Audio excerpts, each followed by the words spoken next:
Ce matin, nous continuons avec notre enseignement sur la destinée et l'opportunité. C'est notre deuxième partie. Je veux faire un petit rappel pour nous rafraîchir encore l'esprit et nous allons continuer par la grâce du Seigneur. Nous avions dit que la destinée, c'est la volonté souveraine de Dieu qui prépare en avance, qui règle d'avance le chemin, les conditions et la finalité de la vie de l'homme. C'est-à-dire le parcours que l'homme doit faire sur la terre est tracé par le Seigneur. C'est prédéfini par Dieu et c'est ce qu'on appelle la destinée.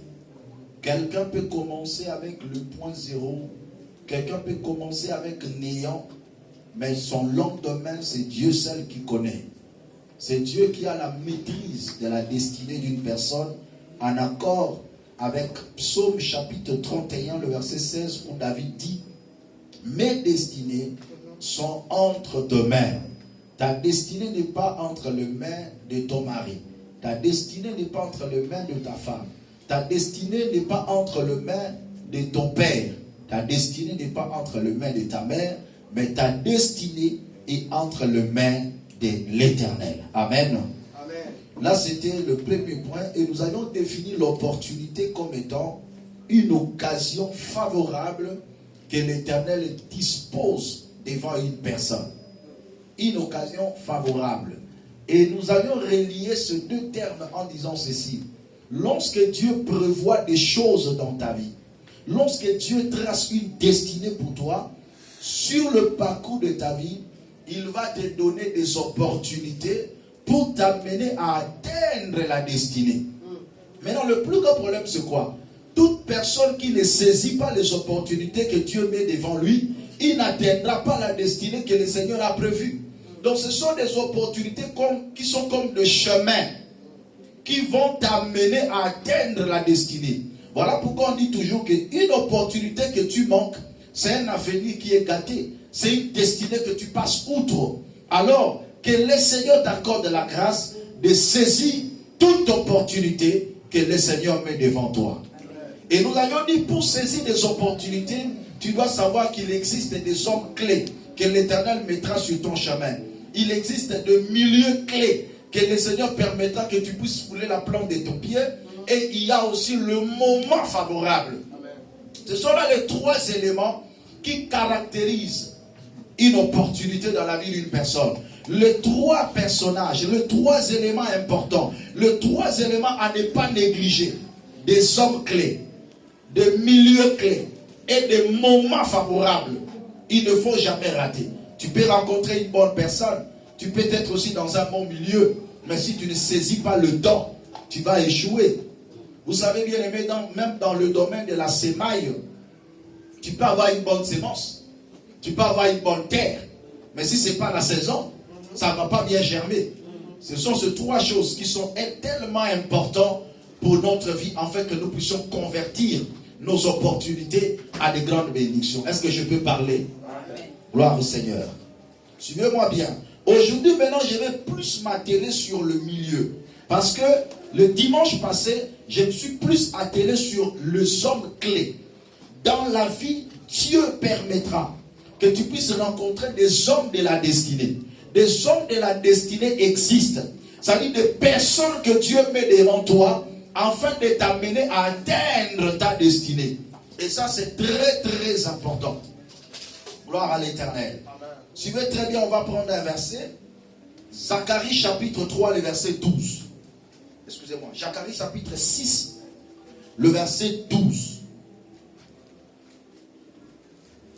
Zacharie chapitre 6, le verset 12. Zacharie chapitre 6, verset 12. Prenez le micro, aidez-nous rapidement avec la version. On va lire les deux versions ensemble. Zacharie chapitre 6, le verset 12. On commence par là. Allez-y. Tu lui annonceras. Voici ce que dit l'Éternel. Voici ce que dit l'Éternel. Le maître de l'univers. Le maître de l'univers. Voici un homme dont le nom est Germe. Voici un homme dont le nom est Germe. Il germera à sa place et construira le temple de l'Éternel. Il germera dans sa place ou dans son lieu et bâtira le temple de l'Éternel. Voici, il y a un homme qui s'appelle Germe, qui germera en son lieu et bâtira le temple de l'Éternel. Je ne vais pas entrer dans le domaine prophétique parce que c'était une prophétie. Je vais en parler dans le domaine purement évangélique. On reste évangélique. Alléluia. On dit un homme qui s'appelle Germe, mais qui doit germer où? Dans son lieu. Toute personne a un lieu où il doit germer. Toute personne est semblable à une sémence. Tu es comme le germe, mais qui doit germer en son lieu. Donc pour dire que si tu n'es pas dans son lieu, dans ton lieu, ça sera difficile que tu germes. Ça sera difficile que tu exploses, que tu t'éclates, que tu te développes. Pourquoi? Parce que tu n'es pas dans ton lieu. Pour qu'il soit capable de bâtir la maison de l'Éternel, il a fallu qu'il germe en son lieu. Le lieu est très important, bien-aimé. Je suis une sémence, mais qui doit être plantée, sémée dans mon lieu. Si je ne suis pas dans mon lieu, ça sera difficile de germer. Alléluia. On ne sème pas la pomme de terre dans n'importe quelle terre. Notre pays, par exemple, la RDC, c'est une terre fertile. Mais il y a certains milieux où on ne peut pas s'aimer la pomme de terre. Pourquoi? Parce que ce n'est pas sa terre. Ce n'est pas son milieu. L'échec de la destinée peut être possible quand l'homme n'évolue pas dans son milieu. Le diable reste tranquille quand l'homme n'évolue pas dans son milieu. Parce qu'il sait que c'est le milieu qui va le combattre. Et ce n'est pas lui. Le diable peut te pousser d'entrer dans un milieu où lui reste tranquille. C'est le milieu qui te détruit. Tu es environné des hommes qui ne t'aiment pas, qui ont de mauvais cœurs vis-à-vis de toi. Ils vont t'empêcher d'évoluer. Et ce sera des hommes qui vont t'empêcher d'évoluer. Le diable reste calme. Le milieu est très important. J'ai introduit mon message en ces termes. Vous savez, même l'apôtre par excellence, l'apôtre Paul, que Dieu a choisi pour aller enseigner la bonne nouvelle. Il est monté au ciel. Il a reçu la révélation. Mais il y avait des endroits où l'Éternel lui disait, n'entre pas.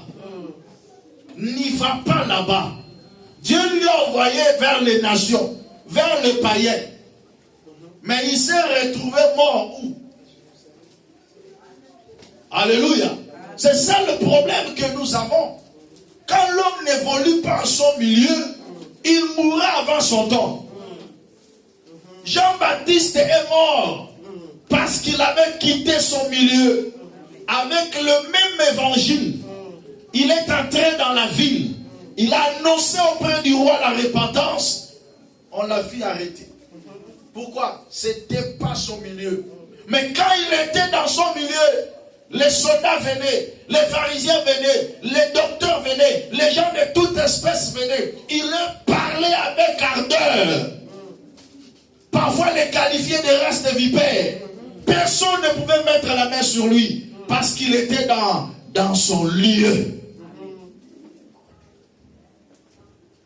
Comprenez d'abord cela. Il y a certains lieux qui n'est pas ton lieu, où tu dois évoluer, où tu dois progresser, où tu dois t'exploser et t'éclater. Matthieu chapitre 13, on entre en profondeur. Versets 3 à 9. Matthieu 13, versets 3 à 9. Il leur parla en parabole. Leur parlant en parabole. Écoutez bien. Sur beaucoup de choses. Hmm. Il dit, un semeur sortit pour s'aimer. Mhm. Comme il semait, une partie de la sémence tomba le long du chemin. Les oiseaux vinrent et la mangèrent. Une autre partie tomba dans un sol pierreux où elle n'avait pas beaucoup de terre. Elle leva aussitôt parce qu'elle ne trouva pas un terrain profond. Mais quand le soleil parut, elle fut brûlée et sécha faute des racines. Une autre partie tomba parmi les ronces. Les ronces poussèrent et l'étouffèrent. Une autre partie tomba dans la bonne terre. Elle donna du fruit avec un rapport 100, 60 ou 30 pour 1. Que celui qui a des oreilles pour entendre, entende. Alléluia. Amen. C'est la parole du Seigneur. Amen. Je vais interpréter un peu d'une manière très spéciale ce texte par rapport au principe de la destinée et l'opportunité. Suivez-moi très bien. On nous dit qu'il y avait un semeur. On identifie la personne. C'est un semeur. Sorti pour s'aimer. Parce que vous devez savoir que l'identité détermine le milieu et définit les actions qu'on doit poser. Qui es-tu? Tu sauras là où tu dois évoluer et tu sauras quelle action que tu dois poser. Bien aimé, tu ne peux pas saisir l'opportunité dans ta vie si tu ne commences pas par t'identifier. Tu t'identifies à qui? Qui es-tu? La belle les gars, un semeur sorti pour aller s'aimer. Donc lorsqu'on parle déjà de semeur, on connaît l'identité et on sait déjà quel est le milieu et quelles sont les actions qu'il doit poser. Je répète, l'identité détermine le milieu qu'on doit évoluer et les actions qu'on doit poser. Amen. Un semeur sorti pour aller s'aimer. Ça, c'est l'action qu'il devait faire. Mais il devait avoir une sémence. On commence. 1, l'identité. 2, il sortit. C'est l'action. Le mouvement. Tu ne peux pas aller toucher l'opportunité. Tu ne peux pas convertir une opportunité si tu n'es pas un homme de mouvement. Si tu n'es pas un homme d'action. Là où il était, il ne pouvait pas s'aimer parce que ce n'était pas le milieu. Il a fallu qu'il fasse un mouvement. Et dans le mouvement, il y a toujours un principe de sortie et d'entrée. On sort d'un milieu qui n'est pas propice, qui n'est pas favorable, pour un milieu favorable. Un semeur sorti. Donc, on peut comprendre qu'il était dans la maison. Et la maison n'était pas un milieu où il devait faire son action. Donc, il devait faire quoi? Il devait sortir. Amen. Quel est le mouvement que tu fais? Est-ce que as-tu déjà identifié ce que tu es? Parce que c'est l'identification qui détermine le mouvement à faire et la destination où aller. Amen. Tu vas où? Tu ne sauras pas là où tu vas si tu ne sais pas ce que tu es. Je suis un semeur. Je dois aller où? Au champ. Je dois aller chercher une terre. Je ne dois pas aller dans un magasin. Ton identité définit ton milieu et ton action que tu dois poser. Amen. Quelle est l'action que tu poses par rapport à ton identité? Le mouvement. Il sortit pour aller en son milieu. Il est allé à la recherche de son milieu. Dans la vie, nous sommes à la recherche de notre milieu. Si tu sens que ce milieu n'est pas propice pour ton développement, sors pour aller dans ton milieu. Voilà pourquoi toute personne qui s'identifie n'est pas imitateur. Toute personne qui s'identifie bien ne sera jamais un imitateur. Oh non, nous tous on va faire ceci. Allez. Il y a des gens comme ça dans la vie qui ne font rien, qui ne saisissent pas l'opportunité parce qu'ils suivent la loi de l'influence. Et il va se retrouver dans un milieu qui n'est pas sien. Et il n'y aura pas moyen qu'il puisse s'éclater ou se développer. Est-ce que je peux parler à quelqu'un ce matin? Amen. Il sortit pour faire quoi? Pour s'aimer. Parce que c'était ça, son action. Qui es-tu? Qu'est-ce qui caractérise ta vie? Il y a certaines choses dans la vie on peut faire en attendant de faire ce qu'on est appelé à faire. Je peux parler en termes, par exemple, professionnels. Tu dois avoir une qualification de ce que tu dois être. Mais parfois, en attendant que tu arrives, tu peux faire quelque chose. Et tu te dis, je le fais en attendant que je fasse ma destinée. Amen. Chacun peut déjà tracer la destinée de ta vie par rapport à son identité. Si tu sais t'identifier, tu peux deviner ta destinée. Amen. Et tu iras en ton milieu et tu vas voir que tu vas évoluer. Amen. Mais, pendant qu'il sort pour aller s'aimer, la première des choses, il rencontre une terre. On ne dit pas que si c'était une bonne terre ou une mauvaise terre. Mais on dit que c'était le long de chemin. Une terre qui s'appelle le long de chemin. Une sémence tomba le long du chemin.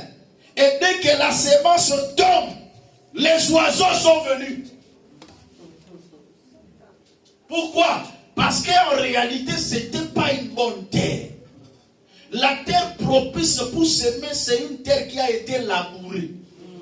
Et quand la terre est labourée, dès qu'on jette la sémence se cache dans des petits trous parce qu'on a labouré la terre. Et il n'y a pas tellement moyen que les oiseaux s'aperçoivent de la sémence. Mais tandis que sur le long du chemin, les oiseaux peuvent facilement voir la sémence. Donc ça dit, ils sont tout près de la sémence et ils peuvent facilement manger la sémence. Qui sont ces gens-là? La première terre est constituée de l'entourage, mais des destructeurs de la vision. Des mangeurs de sémences. Des destructeurs d'opportunités. Il y a des gens qui, avec lui, tu ne peux jamais avancer. Pourquoi? Parce qu'il détruit ta vision. Il combat déjà ta vision. Dès que tu l'exposes la vision, il le détruit davantage. Ce sont des tueurs de vision, des avorteurs de la vision, des destructeurs des objectifs, des profanateurs de sacré de la vie d'une personne. Alléluia. Dans la vie bien-aimée dans le Seigneur, fais gaffe. Vous savez, un jour, Abraham est en train d'offrir des sacrifices à Dieu. Mais la Bible dit quand les oiseaux de proie sont venus pour manger le sacrifice, il chassa les oiseaux de proie. Il y a certaines personnes dans nos vies sont comme des oiseaux de proie qui viennent manger ta sémence. Pendant que toi tu fais des sacrifices pour que tu récoltes demain, mais ils combattent tes sacrifices. Alléluia. Est-ce que quelqu'un est en train de comprendre? Amen. Vous savez, ce genre de personnes, parfois tu ne peux pas les deviner. Parce qu'ils sont autour de toi. Ça peut être ton père, ça peut être ta mère, ta femme, ton mari. Ce n'est pas seulement des sorciers, mais ce sont parfois des humains. Mais qui combattent la vision. Parfois les gens le savent, le fassent sans parfois le savoir. Alléluia. Si vous avez dans une maison un enfant qui vole l'argent de la maison, qui vole les choses de la maison pour son propre compte, mais c'est un tueur de la vision. Si vous avez dans une famille une personne qui va dans l'esprit de gaspillage, mais c'est un tueur de la vision. Alléluia. Pendant que toi, parfois, tu veux économiser pour réaliser des grandes choses, vous avez une vision, vous avez une destinée. Mais une personne qui se donne dans des gaspillages inutiles, dans des dépenses inutiles, mais pendant que nous avons la vision, nous s'aimons pour que nous puissions faire des grandes choses. Les tueurs de la vision, ce sont l'image des oiseaux qui mangent la sémence. On ne mange pas la sémence, on mange la récolte. Amen. Alléluia. On mange quoi? La récolte, pas la sémence. Donc ça dit, ce que tu constitues pour faire des choses, on ne le mange pas. Voilà pourquoi il y a un adage qui dit qu'on ne mange pas l'épargne. Parce que tu constitues un capital pour faire des grandes choses. Les tueurs de la vision existent. Des gens qui s'en foutent du lendemain, qui se contentent d'aujourd'hui. Mais ça, c'est la sémence. On doit laisser que cette sémence puisse être ancrée dans la terre afin de produire plus tard beaucoup de choses. C'est 2 aujourd'hui, c'est 5, c'est 10. Mais demain, on peut en avoir 1000. Mais non, il veut seulement manger ces 5-là aujourd'hui. Ce sont des oiseaux. Et ce genre d'entourage ne te permettra point de saisir l'opportunité. L'opportunité, c'est quoi? Tu as la sémence. Mais lui, il veut que tu sois sans sémence. Parce que si tu as la sémence, c'est déjà une opportunité. Mais tu dois savoir maintenant comment utiliser cette sémence. Il y a des gens qui avaient des sémences. Mais aujourd'hui, c'est retour main vide. Pourquoi? Parce qu'il y a des oiseaux qui ont mangé la sémence.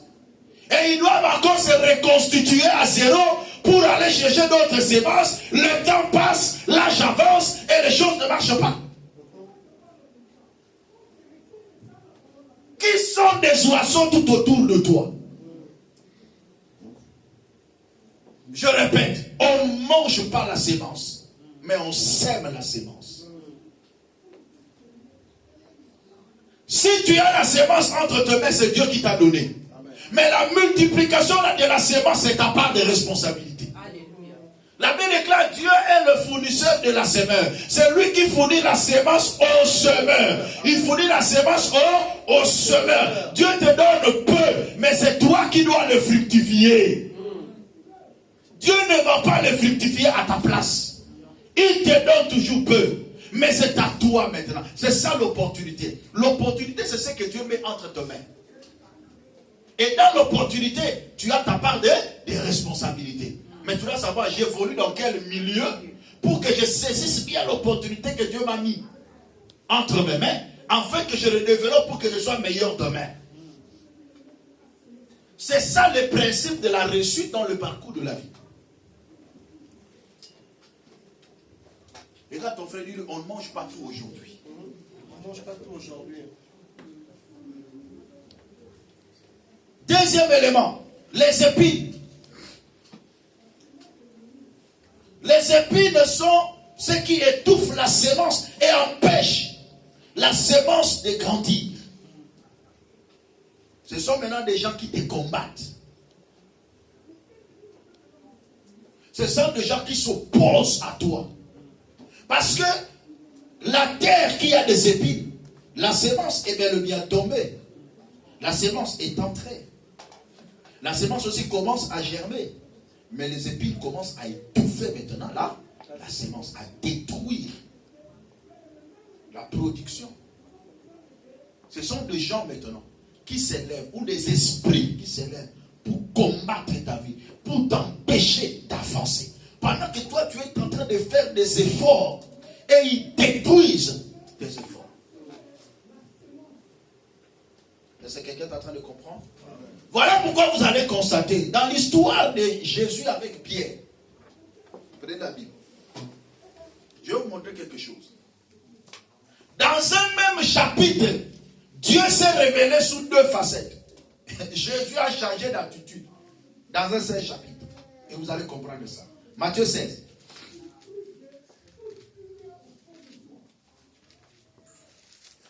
Au verset 18 et 19. Toujours Matthieu 16. Il dit quoi? Simon Pierre répondit, tu es le Messie, le Fils du Dieu vivant. Jésus reprit la parole et lui dit, Tu es heureux, Simon, fils de Jonas, car ce n'est pas une pensée humaine qui t'a révélé cela, mais c'est mon Père céleste. Et moi, je te dis que tu es Pierre, et que sur ce rocher, je construirai mon église, et les portes de séjour des morts ne l'emporteront pas sur elle. Allez-y comprendre. On est ici entre Jésus et les disciples. Il posa la question, qui suis-je? Tout le monde a tâtonné en disant le rapport qu'ils ont reçu. Pierre reçoit quoi? La révélation de Dieu. Suivez bien, on est toujours là. Il reçoit la révélation en disant que tu es le Christ, le Fils de Dieu vivant. Dieu le plébiscite en disant, tu es heureux, Simon. Car les choses que tu as reçues, c'est mon Père qui t'a révélé. Alors je te donne les clés du royaume. À une personne, au verset 19, Jésus donne les clés du royaume. Mais descendez au verset 22 à 23. La même personne que Jésus a donné les clés du royaume. Écoutez verset 22 à 23. Alors Pierre le prit à part et se mit à le reprendre en disant, Pierre prit Jésus, le mit à part, commence à le gueuler. Parce que ça, reprendre quelqu'un, c'est parler avec autorité. que Dieu t'en garde, Seigneur. Que Dieu t'en garde, Seigneur. Cela ne t'arrivera pas. La mort ne t'arrivera pas parce que Christ a annoncé sa mort arrivée, sa mort prochaine. Il dit la mort ne t'arrivera pas. Mais Jésus retourna et dit à Pierre, Mais Jésus retourna et dit à Pierre, arrière Satan, arrière de moi Satan. tu es un piège pour moi. Tu es un piège. Car tes pensées ne sont pas les pensées de Dieu, Car tes pensées ne sont pas les pensées de Dieu, mais celles des hommes. mais celles des hommes. Au verset 18 à 19, il le plébiscite en disant, Dieu t'a révélé le mystère.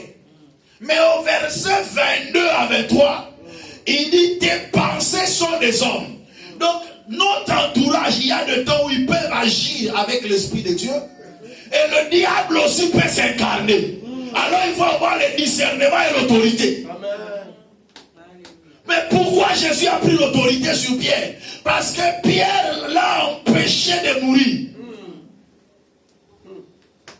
Oh, que le chemin de la mort, c'était le chemin de sa gloire.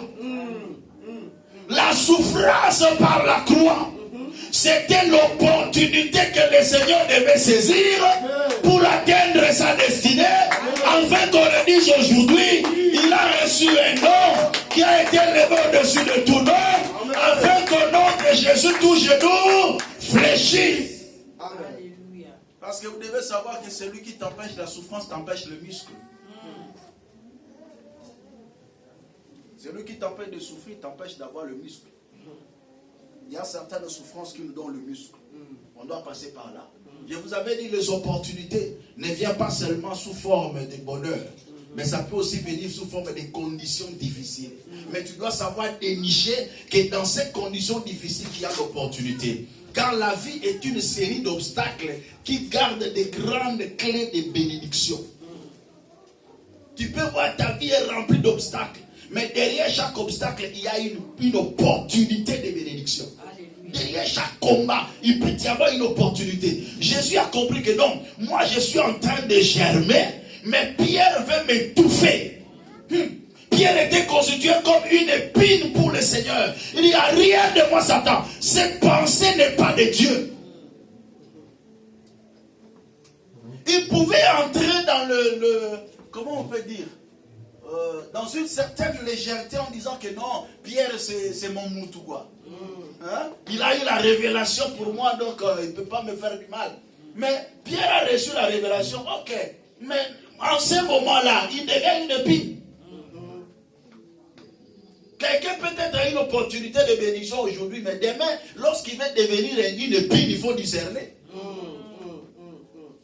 Alléluia. La même personne qui a donné la révélation, la même personne fait empêcher l'accomplissement de la révélation qu'il a reçue. Regardez si vous comprenez. Parce que lorsqu'il appelle le Christ, Il n'est pas Christ sans l'œuvre de la croix. Alléluia. Tu l'appelles Christ, mais tu dis tu ne mourras pas. Non. Tu fais une chose avec son contraire.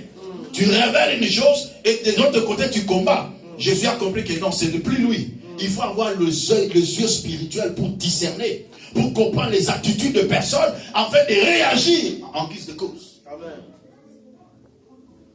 En guise de cause. Quand ça va aveuglé, l'homme se faut comprendre on a molimo. Ane moi nangai me ba l'homme sous tango ça me faut la discerner. Oh ça y ensemble. Et l'autre on dit piège du diable en sala ao. Jésus-Christ a compris que non, il y a une piège ici, un piège plutôt. Cet homme, ce qui parle en lui là, c'est pas l'esprit de Dieu, c'est le diable. C'est le diable qui parlait en Pierre. Parce que la mort de Jésus-Christ, c'était pour le salut de l'humanité. Pour son propre salut. Voilà pourquoi le diable ne s'est pas arrêté là. Il est allé entrer dans le cœur de la femme de Pilate. En disant à la femme de Pilate, je n'ai pas bien dormi. Cet homme est un saint homme de Dieu. Il faut le laisser partir. En réalité, il avait bien dit. En réalité, on peut dire que non, il aimait Jésus. Mais en vérité, ce n'était pas un songe qui venait de Dieu. Parce que la destinée de Dieu pour le Seigneur, c'était la croix. Son milieu pour remporter la victoire, c'était la croix. Alors toute personne ou tout songe qui pourrait l'empêcher d'arriver à la croix ne pouvait pas venir de Dieu. Jamais, ça ne pouvait pas venir de Dieu. Laissez-lui, c'est un saint homme. L'Esprit de Dieu entra dans la foule. Tu vas le crucifier. Laissez-nous-mêmes Barabbas. Ça c'est l'Esprit de Dieu. Crucifiez-le. Laissez-nous Barabbas. Mais il dit, mais Barabbas c'est un meurtrier. Nous voulons le meurtrier. Il dit, bon, si je le crucifie, ce n'est pas mon problème. Son sang retombera sur vous. Mais ouais, que son sang retombe sur nous et sur nos enfants. Parce que si son sang retombe sur nous, ce n'est pas une malédiction. Si son sang retombe sur nous, c'est notre purification. C'est le pardon de nos péchés. C'est notre résurrection. C'est notre sanctification. Que son sang retombe sur nous. Mais si le sang de Barabbas tombe sur nous, on ne bénéficie rien. Alléluia. Qui sont les épines qui veulent t'étouffer, t'empêcher de grandir? Alléluia. Amen. Il a voulu empêcher Jésus d'accomplir la volonté de Dieu. Troisième élément, c'est une terre pierreuse. Les pierres. Là où il y a de pierres, quand on jette la sémence ne va pas atteindre la profondeur. La sémence va stagner sur les pierres et quand viendra le soleil, ça va sécher. Ce sont des ennemis de la profondeur. Dans le parcours de ta vie, lorsque tu seras face à une opportunité, tu vas rencontrer des ennemis de la profondeur. Les gens qui te diront, ce que tu gagnes là, c'est bon. Pourquoi tu vas encore faire trop de sacrifices? Alléluia. Non, quand on attend un chômage, on dit à nous, moi, chômage, là, moi, après. Les ennemis de la grandeur, les ennemis de la profondeur. Or que certaines opportunités peuvent te demander d'entrer en profondeur. Jésus, quand il est arrivé auprès de Pierre, pour opérer un miracle, il dit à Pierre, avance en pleine eau. Il y a certaines bénédictions pour les saisir, certaines opportunités pour les saisir, il faut l'entrer en profondeur. Avance un peu. Il faut travailler de mieux en mieux, comme l'abbé déclare. Travailler de mieux en mieux. Avoir tout autour de toi les gens qui te poussent à travailler. Éviter la bassesse, éviter la demi-mesure, éviter la légèreté. Concentre-toi sur l'essentiel. Travaille profondément. Aie un caractère d'insatisfait.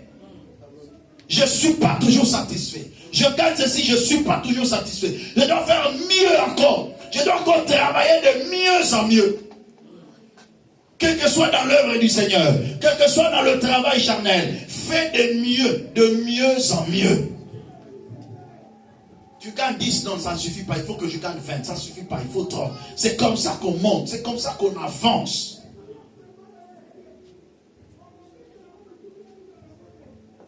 Alléluia. Amen. Voilà pourquoi dans la vie, il faut connaître ses ambitions. Il y a certaines opportunités qui t'échappent parce que tu n'as pas des ambitions. Tu n'es pas motivé. Tu n'as pas de projet. Alléluia. Amen. Quels sont tes projets? Quelles sont tes motivations? Quelles sont tes ambitions? Qu'est-ce que tu projettes? Alors travaille.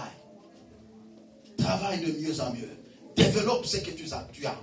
Si tu as une grâce, tu dois le développer. Le don est inné, mais le développement d'un don, c'est l'exercice personnel d'une personne. Amen. Ton problème, tu as un don, tu as une grâce, mais tu ne sais pas le développer. Tu ne sais pas cultiver cette grâce, afin que tu atteignes le sommet. Nous devons avoir à l'église des hommes et des femmes qui ont des talents, qui reconnaissent leurs talents. J'avais parlé de ça, l'identité. Que tu reconnais ce que tu es capable de faire et travaille en profondeur. Évite les ennemis de la profondeur. Les gens qui t'empêchent d'avancer plus loin. Les gens qui te bloquent, qui t'empêchent d'entrer en profondeur de la destinée de ta vie. Il est temps d'avancer. Il est temps de progresser. Ne croise pas le main. Avance encore. Ne recule pas. Fonce. Fais ce qui est mieux. Même s'il faut souffrir, tu ne peux pas avoir de muscles si tu ne passes pas par la souffrance. Il y a certaines souffrances qui sont tellement importantes pour nous. Parce que ça nous donne la maturité. Ça nous donne le muscle pour que nous puissions atteindre notre destinée.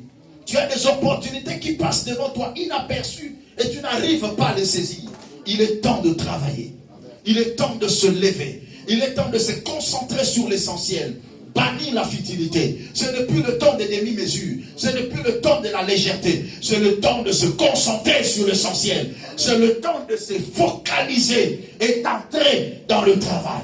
D'entrer en profondeur pour convertir chaque opportunité à une bénédiction. Que le Seigneur vous bénisse. Que le Seigneur bénisse sa parole. Gloire à l'Éternel. Ouvre tes mains là où tu es. Sois concentré. Tu es heureux parce que tu as été là aujourd'hui. Tu es heureux parce que tu es venu ce matin. Que cette parole puisse affecter ta vie, bien-aimée. Que cette parole puisse changer le cours de ta vie. Il est temps d'entrer en profondeur. Prédicateur, entre en profondeur. Travailleur, entre en profondeur. Tu es employé quelque part. Tu fais des affaires, entre en profondeur. Fais encore de mieux en mieux. Ne sois pas satisfait quand tu vois le résultat et tu croises le main. Tu dis que non, je suis déjà arrivé. Non, non, non. Tu n'es pas encore arrivé. Sois un capitaliste. Même Dieu est un capitaliste. Dieu aime la production. Par la grâce de Dieu, c'est ce que nous allons voir le dimanche prochain. Dieu aime que nous puissions produire davantage.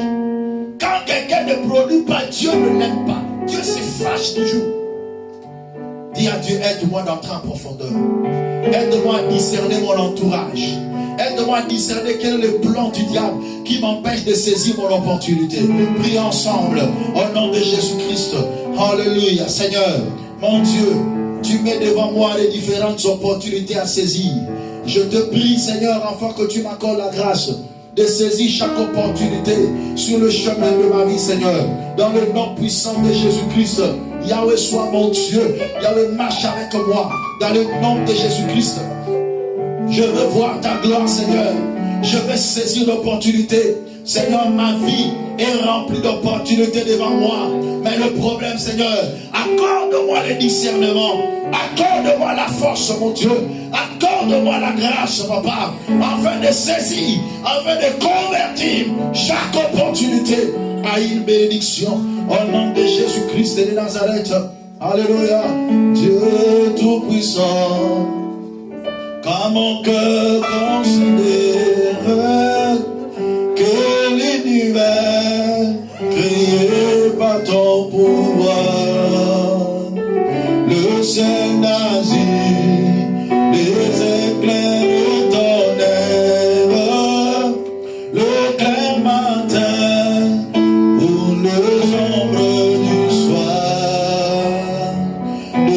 mon être lance un chant.